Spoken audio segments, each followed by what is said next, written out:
ہم انشاءاللہ جلد ہی سورہ البقرہ کا 41 ڈیز چیلنج اسٹارٹ کرنے والے ہیں، تو اس کے دوران بہت ساری بہنوں کا ایک ہی سوال ہوتا ہے، سسٹر گھر کے کام بہت ہیں، بچوں اور مصروفیات کی وجہ سے وقت ہی نہیں ملتا، ہم 41 ڈیز سورہ البقرہ چیلنج کیسے کمپلیٹ کریں گے؟ اور ساتھ ہی ساتھ تھوڑا سا یہ بھی بتاؤں گی کہ عورتیں 41 ڈیز کیسے مکمل کر سکتی ہیں، جبکہ ان کے کچھ دن ہر منتھ میں ایسے ہوتے ہیں جن میں وہ قرآن پاک نہیں پڑھ سکتی، تلاوت نہیں کر سکتی، تو انہیں کیا کرنا چاہیے؟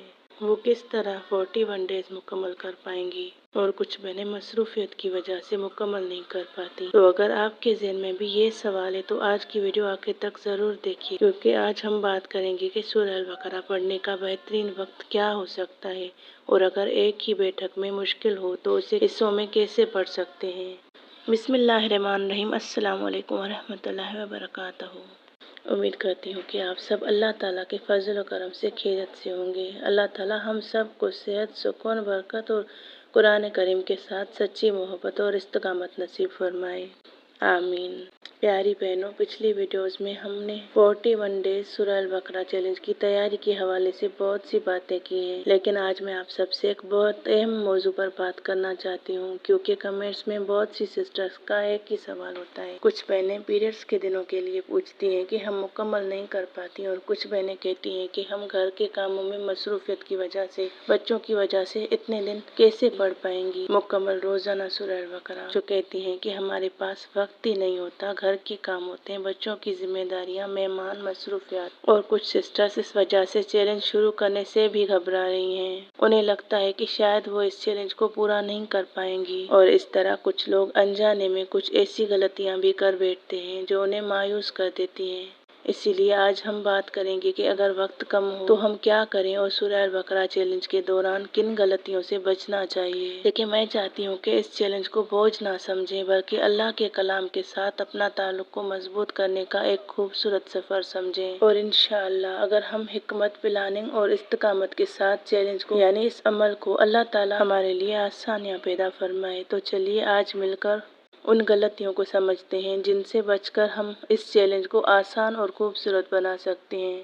دیکھیں، سب سے پہلی غلطی جو ہم میں سے بہت سے لوگ کرتے ہیں وہ یہ ہے کہ ہم شروع سے ہی اپنے اوپر بہت زیادہ پریشر ڈال دیتے ہیں۔ ہم سوچتے ہیں کہ اگر ایک دن بھی رہ گیا تو سب کچھ ختم ہو گیا، اگر کسی دن تھکن آ گئی، تھک گئے ہو یا وقت کم ملا ہو تو ہم مایوس ہو جاتے ہیں۔ یاد رکھیے، اللہ تعالیٰ ہماری نیت اور کوشش کو دیکھتے ہیں، اسی لیے پریپریشن کے بجائے استقامت کو اپنا گول بنائیے۔ دوسری غلطی یہ ہے کہ ہم سوچتے ہیں کہ سورہ البقرہ کو ضرور ایک ہی بیٹھک میں پڑھنا ہوگا۔ تو پیاری بہنوں، اگر آپ ہاؤس وائف ہیں یا کوئی بھائی پڑھ رہے ہیں، قرآن پاک سورہ البقرہ سے جڑنا چاہتے ہیں اور وہ اپنی ذمہ داریوں کی وجہ سے کمپلیٹ نہیں کر پاتے، عورتوں کو بچوں کی ذمہ داریاں ہیں، گھر کے کام ہیں، یا آپ کا روٹین بہت بزی ہے، تو آپ سورہ البقرہ کو حصوں میں بھی پڑھ سکتے ہیں۔ ضروری یہ ہے کہ ہم قرآن کے ساتھ جڑے رہیں۔ اگر ارادہ پکا ہے اور نیت سچی ہے تو 41 دن اتنے زیادہ نہیں ہوتے، آپ کچھ دن پڑھیں گے، اسی لیے میں آپ سب کو پہلے تیاری کروا رہی ہوں تاکہ مکمل دل کے ساتھ پڑھ سکیں۔ اور تیسری اور سب سے بڑی غلطی وہ یہ ہے کہ ہم ہر وقت دوسروں سے اپنا مقابلہ کرتے رہتے ہیں۔ کسی نے 1 گھنٹے میں پڑھ لی، کسی نے کبھی ناگا نہیں کیا، کسی نے 6 مہینے سے روز پڑھی۔ تو میری پیاری بہنوں، بھائیوں، ہر انسان کی زندگی، صحت اور ذمہ داریاں الگ ہوتی ہیں۔ اپنا مقابلہ صرف کل والے اپنے آپ سے کیجیے، کسی اور سے نہیں کیجیے۔ اور اب بات کرتے ہیں اس سوال کی جو شاید سب سے زیادہ پوچھا جاتا ہے، سسٹر میرے پاس وقت نہیں ہوتا۔ تو پیاری بہنوں، سچ تو یہ ہے کہ ہم سب کے پاس 24 آورس ہی ہوتے ہیں، لیکن ہم میں سے بہت سے لوگ بنا محسوس کیے موبائل، سوشل میڈیا اور فضول باتوں میں کتنا وقت گزار دیتے ہیں۔ ہر روز دن اور رات میں 24 گھنٹے آپ کے پاس ہوتے ہیں۔ اگر آپ دل سے پڑھنا چاہتے ہیں، واقعی ارادہ کرتے ہیں، تو 1 گھنٹہ نکال کر اتنا زیادہ نہیں ہے مشکل۔ پھر آپ ایک بار بیٹھ کر نہیں پڑھ پاتے۔ قرآن پاک پڑھنا 24 گھنٹوں میں 1 گھنٹہ نکال کر ہمیں اس لیے مشکل لگتا ہے کیونکہ شیطان آپ کو اس چیز میں وسوسے ڈالتا ہے، آپ کو روکنے کی کوشش کرتا ہے، خاص طور پر سورہ البقرہ کا پڑھنا۔ اگر ہم تھوڑا سا وقت پلاننگ کے ساتھ نکالیں تو انشاءاللہ اللہ تعالیٰ اس وقت میں برکت عطا فرما دیتا ہے۔ کسی کے لیے فجر کے بعد وقت آسان ہوتا ہے کیونکہ کچھ گھروں میں دیر سے سوتے ہیں اور صبح دیر سے اٹھتے ہیں، تو وہاں پر عورتیں اپنا اس طرح روٹین بنا سکتی ہیں کہ وہ فجر کی نماز کے بعد ان کے پاس بہت سارا وقت بچ جاتا ہے، وہ اسی وقت پڑھیں۔ اور کچھ گھروں میں ایسے ہوتا ہے کہ پوری فیملی سویر اٹھ جاتی ہے تو ان کو فجر کے وقت ٹائم نہیں ملتا، کیونکہ ناشتہ وغیرہ بنانے کے انتظار میں وہ زیادہ دیر بیٹھ کر تلاوت نہیں کر پاتی، سورہ البقرہ مکمل نہیں پڑھ پاتی، اور کسی کے لیے ظہر کے بعد، اور کوئی عصر اور مغرب کے درمیان پڑھتا ہے، اور کوئی رات کو بچوں کے سو جانے کے بعد۔ یعنی ہر کسی کی روٹین الگ ہوتی ہے، کسی کو دوپہر میں وقت مل جاتا ہے، کسی کو عصر یا مغرب کا وقت مل جاتا ہے۔ لیکن میرا کہنا یہی ہوگا کہ اگر آپ مکمل دن میں پورے دن میں مصروفیت کی وجہ سے نہیں پڑھ پاتی تو رات تو آپ کی ہے، آپ صرف فجر سے 1 گھنٹہ پہلے اٹھ جائیں اور تہجد کے وقت آپ پڑھ لیں۔ اور میں بھی اکثر یہی کرتی ہوں، میں بھی تہجد کے وقت زیادہ سکون سے پڑھ پاتی ہوں۔ تو اس لیے یہ مت سوچیے کہ میرے پاس وقت نہیں ہے، بلکہ یہ سوچیے کہ میں اپنے رب کے کلام کے لیے روزانہ کس وقت کو مقرر کر سکتی ہوں۔ اور پیاری بہنوں بھائیوں، چیلنج کا مقصد اپنے آپ کو تھکانا نہیں، بلکہ قرآن کو اپنی زندگی کا حصہ بنانا ہے، اپنے آپ کو سکون میں لانا ہے۔ اس لیے آرام سے، سکون کے ساتھ اور اللہ سے مدد مانگ کر اس سفر کو جاری رکھیے۔ اور ایک اور غلطی جو ہم میں سے بہت سے لوگ کرتے ہیں وہ یہ ہے کہ ہم سورہ البقرہ کو صرف اپنی دنیا کی ضرورت پوری کرنے کا ذریعہ سمجھتے ہیں۔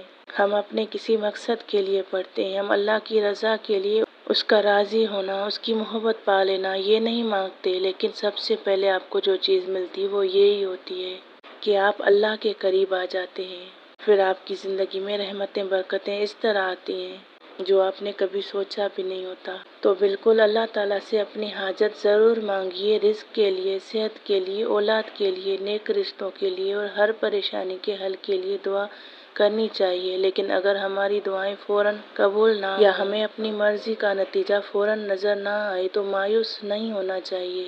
ہم نے سورہ البقرہ کو اللہ کی رضا اور قرآن سے محبت کے لیے پڑھنا ہے، باقی نتیجے اللہ تعالیٰ کے اختیار میں ہیں، اور وہی بہترین فیصلہ کرنے والا ہے۔ وہ آپ کو مایوس کبھی نہیں لوٹائے گا، وہ آپ کی محنت دیکھتا ہے، کیونکہ اللہ پاک نے قرآن پاک میں ہی فرمایا ہے کہ جب فارغ ہو جاؤ تو عبادت میں محنت کیا کرو، یعنی دل لگے اپنی محبت کے ساتھ عبادت کیا کریں۔ یہ اللہ تعالیٰ نے محنت کا خود فرمایا ہے کہ جب آپ کو ٹائم ملے، جب آپ فارغ ہو جائے عبادت میں محنت کیا کرو۔ اور ایک اور غلطی یہ ہے کہ ہم شروع میں بہت جوش کے ساتھ چل پڑتے ہیں، لیکن دھیرے دھیرے ہمت ہارنے لگتے ہیں، کیونکہ ایک دم سے جوش میں آ جانا اور پھر پیچھے ہٹ جانا یہ معمولی بات ہے۔ اس لیے میں چاہتی ہوں کہ ہم اس چیلنج کو ریس نہ بنائیں، ہم نے دھیرے دھیرے سکون کے ساتھ اور استقامت کے ساتھ چلنا ہے۔ اسی لیے میں نے آپ کو شروع کرنے سے پہلے کچھ دن دیے جن میں آپ آرام آرام سے تھوڑا تھوڑا پڑھنا اسٹارٹ کریں اور ان باتوں کو سمجھ لیں، تاکہ جب ہم شروع کریں گے تو اس کے بعد آپ سے کوئی غلطی نہ ہو، آپ رک نہ جائیں، آپ پریشان نہ۔ ایک اور اہم بات جو اکثر پوچھی جاتی ہے، بہت سی بہنیں سوال کرتی ہیں جس میں وہ کنفیوز ہو جاتی ہیں، وہ یہ ہے کہ عورتیں اس چیلنج کو کیسے پورا کریں؟ اگر پیریڈس آ جائیں تو کیا کریں؟ کیا چیلنج ٹوٹ جائے گا؟ تو پیاری بہنوں، تو اگر کسی سسٹر کو پیریڈس آ جاتے ہیں تو وہ اللہ تعالیٰ کی طرف سے ایک فطری اور شرعی عذر ہے۔ اس وجہ سے اپنے آپ کو گناہ گار یا ناکام محسوس نہ کریں، بلکہ آپ نے جن دنوں میں تلاوت نہیں کر سکتی ان دنوں میں ذکر اور استغفار کرتی رہیں، دعاؤں کا اہتمام کریں، سورہ بقرہ کا ترجمہ یا تفسیر سن سکتی ہیں، قرآن سے محبت اور تعلق کو دل میں زندہ رکھیں، اور جب پاکی حاصل ہو جائے تو دوبارہ سے تلاوت شروع کر دیں۔ یعنی جتنے دن آپ کے وہ رہ جاتے ہیں ان دنوں کو کاؤنٹ کر لیں کہ میرے کتنے دن رہ گئے، ان دنوں کو بعد میں کاؤنٹ کر کے 41 دن مکمل کرنے ہیں۔ اس طرح عورتوں کو 41 دن کا عمل کمپلیٹ کرنا ہے۔ دیکھیں، اہم بات یہ ہے کہ ہم اس چیلنج کو 41 مسلسل کیلنڈر ڈیز بنا کسی وقفے کے کی شکل میں نہیں دیکھ رہے، بلکہ ایک سفر کی طرح دیکھ رہے ہیں جس کا مقصد استقامت اور قرآن سے محبت ہے۔ اور اب آج کی تیاری کے مطابق ہم ایک بری عادت چھوڑنے اور اچھی عادت اپنانے کی کوشش کریں گے۔ وہ یہ ہے کہ ہم نے یہ کہنا چھوڑ دینا ہے کہ میرے پاس وقت نہیں ہے۔ دیکھیں، کئی دفعہ وقت کم نہیں ہوتا بلکہ ہماری پلاننگ کمزور ہوتی ہے۔ اس لیے آج سے شکایت کرنے کے بجائے اپنے وقت میں برکت کی دعا کریں اور چھوٹے چھوٹے وقت کو قیمتی سمجھنا شروع کریں۔ اور آج کی جو اچھی عادت ہم نے اپنانی ہے وہ ہے روزانہ اپنے قرآن کے لیے ایک مقرر وقت لکھنا، چاہے فجر کے بعد 30 منٹ ہوں، چاہے ظہر کے بعد، چاہے رات کو سب کے سو جانے کے بعد۔